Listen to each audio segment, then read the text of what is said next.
direct de Santexpo sur le stand de la French Care BPI France. J'accueille sur ce plateau Lise Alter. Bonjour. Bonjour et merci de m'accueillir. Vous êtes la directrice générale de l'AIS, l'Agence de l'innovation en santé. L'AIS a été lancée en octobre 2022 dans le cadre de la stratégie Santé France 2030. Quel est son périmètre d'action ? Effectivement, donc l'agence a été lancée un petit peu en décalé par rapport au lancement du volet santé de France 2030 dans lequel elle s'inscrit. C'est une agence à vocation interministérielle, c'est-à-dire que son rôle principal est de vraiment coordonner les acteurs de la recherche, du soin, de l'innovation et de l'industrialisation, avec les entrepreneurs évidemment, pour permettre un développement le plus fluide possible des innovations et favoriser leur accès aux patients. Donc c'est une agence qui est rattachée au secrétariat général pour l'investissement et qui s'inscrit dans un cadre interministériel. Donc on travaille en lien étroit avec le ministère de la Santé et de la Prévention, de la Recherche et de l'Enseignement supérieur et de l'Industrie. Donc une fois que vous avez réussi à coordonner et donc on voit bien de la recherche à l'industrialisation, quelles sont les missions finalement de l'AIS? Son objectif, c'est de transformer le système de santé grâce à ces innovations que vous allez porter? Alors effectivement, l'objectif, c'est un peu comme le thème de la FHF et de cette session de Santexpo ici, donc de travailler pour la santé de demain et de favoriser ces transformations systémiques dans le domaine de la santé depuis la recherche amont jusqu'à l'industrialisation. Donc ça se traduit dans la feuille de route de l'agence qu'on a publiée en fin d'année dernière à l'issue d'un tour de France de l'innovation en santé pour réellement identifier les problématiques et les enjeux sur le terrain auprès donc des acteurs, encore une fois, de la recherche du soin et de l'industrie. Cette feuille de route, on l'a orientée autour de 5 grandes thématiques qui correspondent à une douzaine de travaux qu'on a détaillés dans notre feuille de route. En premier lieu, la prospective pour identifier les innovations qui arrivent dans le secteur de la santé, avec des travaux en matière de prospective qui s'orientent dans 3 domaines principaux. Les médicaments de thérapie innovante, qui ont un vrai aspect transformant aujourd'hui, mais qui vont générer des impacts organisationnels et financiers majeurs. Également, tout ce qui va concerner la chirurgie du futur et le bloc opératoire de demain, puisqu'on sait qu'on investit dans le bloc opératoire pour des durées qui vont parfois de 10, 15, 20 ans. Donc c'est important de l'anticiper pour assurer également une égalité et une équité de prise en charge des patients. Et puis on va dans la robotique chirurgicale, dans l'importance du jumeau numérique, de l'intelligence artificielle. On voit à quel point les blocs opératoires se transforment vers plus d'interventionnels, vers des soins moins invasifs. Donc c'est vraiment important d'anticiper ces innovations et d'équiper, d'avoir des infrastructures vraiment adaptées. Et puis enfin, 3e volet de nos travaux de prospective sur les organes sur puce, les organoïdes, comme complément à l'expérimentation animale pour accélérer les plans de développement et également travailler sur la médecine personnalisée de précision. Le deuxième grand axe de travail, c'est évidemment l'accélération et la simplification des process réglementaires et administratifs. Donc on a lancé des travaux, et ça a été rappelé ce matin à l'occasion de la remise du rapport Armand-Terrasse-Tunon de l'ARA, des travaux donc sur l'accélération de la recherche clinique, que ce soit sur le volet autorisation réglementaire, mais aussi digitalisation, décentralisation de la recherche clinique, inclusion des patients. Et puis, et là-dessus, ça renvoie à des travaux qu'on a lancés sur les nouvelles méthodologies de recherche clinique pour favoriser des développements plus rapides en mobilisant l'intelligence artificielle, notamment les essais in silico, mais aussi les cohortes virtuelles, les bras synthétiques. Et donc, à ce titre-là, on organise le 24 juin d'ailleurs un événement international avec FDA, IME, etc. Donc voilà, un travail vraiment de fond sur cette accélération de la recherche. Cette accélération, elle se traduit également dans les phases plus aval, le transfert de technologie, mais aussi l'accès au marché pour permettre in fine la diffusion des innovations. Et là-dessus, on a parlé hier, notamment avec l'ANAP, de travaux autour du management de l'innovation pour favoriser le développement de ces structures et de ces organisations dédiées au management dans les établissements de santé.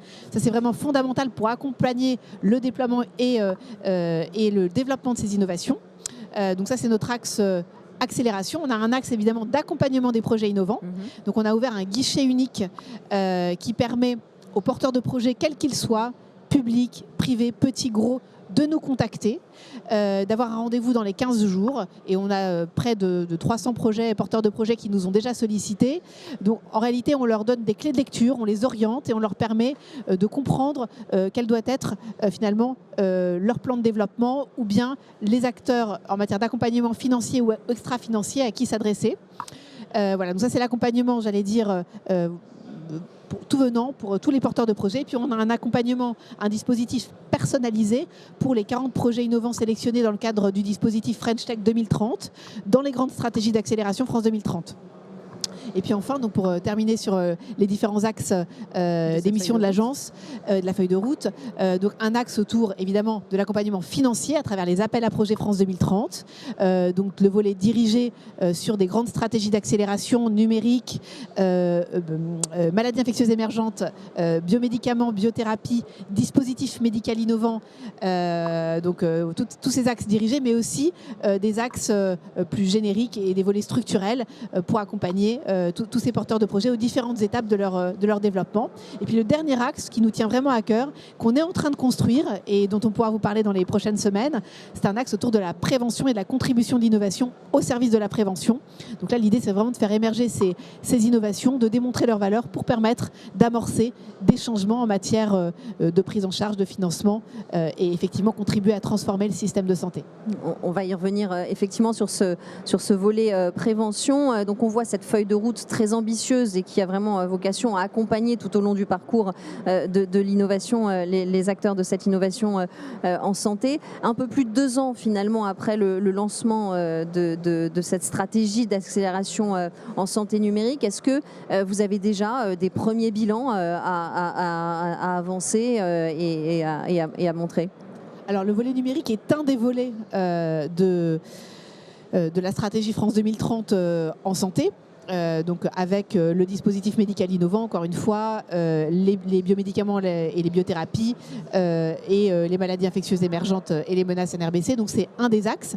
Sur ce volet numérique, effectivement, avec la coordination de la délégation numérique en santé qui chapeaute cette stratégie, on a effectivement aujourd'hui une stratégie qui se développe sur tous les axes de la chaîne de valeur, depuis l'amont avec un PEPR, donc un programme d'équipement prioritaire de recherche qui a d'ores et déjà été lancé avec INSERM et INRIA qui sont mobilisés autour notamment de tout ce qui concerne le jumeau numérique et la contribution de ces enjeux de recherche amont au service du développement des innovations numériques. Donc ça, c'est lancé.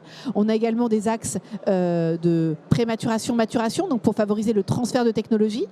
Donc là encore, des projets qui sont d'ores et déjà lancés. Sur le volet innovation, on a de très beaux projets qui sont financés. Je vais en citer quelques-uns parce qu'on ne peut pas évidemment tout citer, mais des projets qui impliquent notamment l'intelligence artificielle avec Hawkin, des projets en lien avec l'IGR notamment, qui ont vocation, là encore, à travailler sur une meilleure prise en charge des cancers le plus précocement possible et qui vont contribuer à améliorer le parcours de santé des femmes, notamment dans le cancer du sein. C'est un premier exemple. Des projets également tels que les entrepôts de données de santé qui ont été financés massivement par France 2030, qui ont vocation à permettre aux établissements de santé, et c'est vraiment important de le rappeler aujourd'hui, une structuration autour de la donnée de santé. C'était vraiment appelé de leur vœu par tous les professionnels du champ de la santé, puisqu'on voit bien qu'aujourd'hui, la donnée, c'est vraiment la structure de base pour permettre ensuite aux projets innovants en matière de numérique de se déployer. Ça fait référence également à tous les travaux qui sont en cours suite à la remise du rapport Jérôme Marchand-Hervier autour de la réutilisation secondaire de la donnée. Et la DNS travaille ardemment là-dessus avec nous. Pardon. Sur les étapes plus aval, on a également des guichets diagnostic DM pour accompagner les innovations, y compris numériques, dans leur démarche d'accès au marché. Et ça recoupe également avec tous les enjeux autour des organismes notifiés qu'on finance aussi à travers France 2030. Et puis ensuite, les enjeux plus industriels. Donc vraiment, ça recoupe toute cette chaîne de valeur et vraiment dans cette cohérence d'ensemble portée par France 2030. Donner de la cohérence, effectivement. La santé est un secteur où l'innovation est plus complexe et plus plus encadré. On va y venir. Ce que je voulais, sur la feuille de route que vous avez tracée tout à l'heure, le dernier point, c'était celui de la prévention. On en a beaucoup parlé hier sur ce plateau, et notamment à l'aune du rapport publié en janvier dernier par les acteurs de la French Care. Quel peut être le rôle de l'innovation pour améliorer ce volet de la prévention en santé en France ? Eh bien, je pense que l'innovation doit contribuer, encore une fois, à tous les niveaux du parcours patient, à optimiser, anticiper et mieux prendre en charge. C'est la raison pour laquelle on travaille avec l'ensemble de nos partenaires sur un projet autour de la prévention via France 2030. Ça nous paraît être un axe extrêmement important et structurant pour la suite. Pour vous donner quelques exemples, aujourd'hui, l'idée c'est de mobiliser encore une fois tous les leviers d'innovation, dont l'intelligence artificielle, pour pouvoir identifier, alors prévenir évidemment les maladies, ça c'est très clair, mais aussi les dépister plus tôt. Je pense par exemple à des projets innovants qui permettent, sur la base d'analyse de biologie de routine, de détecter des maladies chroniques, comme par exemple l'insuffisance rénale ou le diabète, l'endométriose aussi, pourquoi pas, de diagnostiquer précocement les pathologies. On a des travaux évidemment, notamment avec l'IGR là-dessus, mais c'est aussi tout ce qui concerne le dépistage, notamment des maladies lors de la naissance. Donc tous ces travaux ont vocation évidemment à permettre à chacune des étapes du parcours patient de mieux prédire, de mieux diagnostiquer et de mieux soigner. Donc ça c'est fondamental. Pourquoi ? Parce qu'au-delà même de l'impact pour le patient, il y a un impact global pour le système de santé, à la fois en matière d'efficience des soins et puis d'organisation et in fine de qualité de vie aussi au travail pour les professionnels de santé, parce que ça leur facilite la tâche. Il y a aussi des innovations toutes bêtes qui ont vocation à travers la génération de comptes rendus médicaux automatisés, mais aussi d'outils pour mieux organiser les plannings des soignants. Donc tout ça, c'est des petits outils qui ont aussi vocation, encore une fois, à aider les professionnels de santé dans leur mission au quotidien. Et ça, il ne faut pas l'oublier, c'est aussi fondamental. Bien sûr. Vous nous le disiez au départ, la mission de l'AIS, c'est une mission interministérielle qui coordonne tous les acteurs de la recherche jusqu'à l'industrialisation. Est-ce que c'est facile de créer des ponts entre les différents acteurs de cet écosystème de santé, et comment est-ce que finalement vous les accompagnez tout au long des étapes du projet ? Alors effectivement, l'idée c'est vraiment, d'une part au niveau national, si je puis dire, d'avoir ce rôle de coordinateur, de catalyseur, pour faire en sorte que les missions de chacun puissent s'inscrire dans un cadre plus général, holistique, et atteindre leurs objectifs. Donc ça, c'est vraiment notre rôle de coordinateur au niveau national, avec tous nos partenaires et les acteurs interministériels. Les acteurs ministériels plutôt, dans un cadre interministériel, mais aussi, et là-dessus on fonctionne vraiment selon une logique de projet, encore une fois, pour accompagner tout au long de la chaîne de valeur et à travers chacune des étapes du parcours de développement de ces innovations, leur développement et leur diffusion. Donc ça, c'est vraiment notre mission, et c'est la raison pour laquelle on travaille beaucoup sur le management de l'innovation. Pourquoi ? Parce qu'une fois que ces innovations ont des preuves, encore faut-il qu'elles puissent être mise à disposition, mais aussi répondre à des usages et être accompagnée et diffusée. Donc là, on a vraiment vocation à outiller aussi les établissements pour être en mesure à la fois de les accueillir, ces innovations, mais aussi de les développer lorsqu'elles sont issues de leur recherche, et ensuite de les diffuser avec notamment le levier de la commande publique, de l'achat innovant, comme outil complémentaire de la subvention via France 2030 notamment. Donc tout ça, ça se structure, ça se met en place, et on va avoir des projets dans les prochains mois là-dessus. Et sur l'aspect du financement des innovations en santé, comment est-ce que l'AIS et le plan santé 2030 y répondent ? Eh bien, sur le plan du financement, donc encore une fois, France 2030 agit à travers ce qu'on appelle le volet dirigé, donc chacune des stratégies d'accélération qui sont construites avec une logique d'appel à projet recherche, innovation et industrialisation. Donc c'est un cadre, constant pour toutes les stratégies, qui contribuent effectivement à porter ces innovations jusqu'aux patients.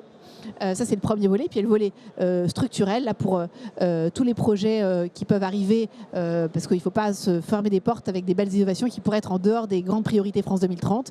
Et on espère que la stratégie prévention sera un des prochains outils France 2030 à disposition des porteurs de projets, du numérique, mais pas que. L'un des grands enjeux aujourd'hui, et ce sera ma dernière question pour le système de santé, c'est la souveraineté et la relocalisation de certaines productions. Est-ce que cette coordination et cette vision d'ensemble que vous proposez au sein de l'AIS ou grâce à l'AIS, quelle vision vous avez pour relancer la souveraineté et la relocalisation Alors effectivement, il y a un guichet France. relocalisation qui a été financé dans le cadre de France 2030, qui s'inscrit dans le cadre des travaux interministériels, notamment sur la liste des médicaments essentiels. Il y a plus de 450 médicaments environ qui ont été identifiés. Parmi ces médicaments, il y en a 50 qui font partie des médicaments priorisés dans le cadre de ce guichet, avec 7 projets d'ores et déjà financés. Il faut savoir que l'État est extrêmement, strict dans sa capacité à financer ces projets, puisqu'il y a des contreparties qui sont vraiment imposées aux industriels pour favoriser ces relocalisations avec des contraintes en matière d'approvisionnement, de sécurisation des approvisionnements. Et les financements sont vraiment liés à ces engagements industriels forts. Donc on avance. Je tiens quand même à souligner qu'on n'avancera pas seul dans cette aventure sur la relocalisation. Les travaux au niveau européen sont fondamentaux. Et donc je peux citer là le Critical Medical Act qui est travaillé à l'échelle européenne.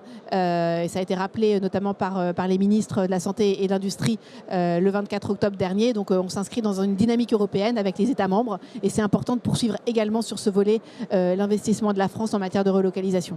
Merci beaucoup, Lise Alter, directrice générale de l'AIS, l'Agence de l'innovation en santé. Merci. Merci à vous.